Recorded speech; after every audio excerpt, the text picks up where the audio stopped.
Senators. Before I begin my own testimony, I've been asked to mention the resolutions passed in support of Senate Bill 116 by Baltimore City and the Montgomery County Council, as well as public statements made by Attorney General Doug Gansler, former Congresswoman Connie Morella, and our Lieutenant Governor as well, Anthony Brown. I'm the mayor of Chevy Chase, the town of Chevy Chase, and professor of government at American University, where I'm pleased to be a colleague of Senator Raskin. I'm speaking in support of Senate Bill 116, the Religious Freedom and Civil Marriage Protection Act. The founding document of our republic declares, "We hold these truths to be self-evident, that all men are created equal, that they are endowed by their Creator with certain unalienable rights, that among these are life, liberty, and the pursuit of happiness." Much of the history of America has been the fight to fulfill this promise. America granted women the right to vote in 1920. In the 1930s, a young man was denied the right to enter the University of Maryland School of Law based on the color of his skin. Undaunted, he led the fight to break the legal barriers to integration and equality. Not far from this building, the Central Plaza of our state capitol holds a statue and the words of this same great man in homage to his vision that helped our nation become a more perfect union.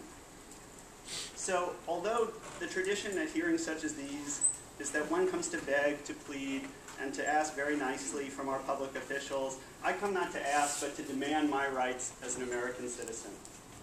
I should not have had to worry when my partner broke his wrist that I would not be allowed at his bedside in the emergency room, or that if I should get in an accident on the way home from this hearing that he'll lose our home. It's wrong and it's un-American. But more importantly, my relationship of 12 years should be, by right and by law, granted the same dignity as any other marriage in Maryland. And this decision is not just about couples, but about all the gay and lesbian kids in our state. Do you want them or their peers to grow up thinking that they are less valued than other kids? Do you want to send the message that they are somehow defective, that their lives and their love are somehow less worthy? I imagine much will be made in this hearing of the Catholic heritage of our state. I don't fear this heritage, I embrace it, because I don't forget that Maryland was founded as a haven for those persecuted for their faith.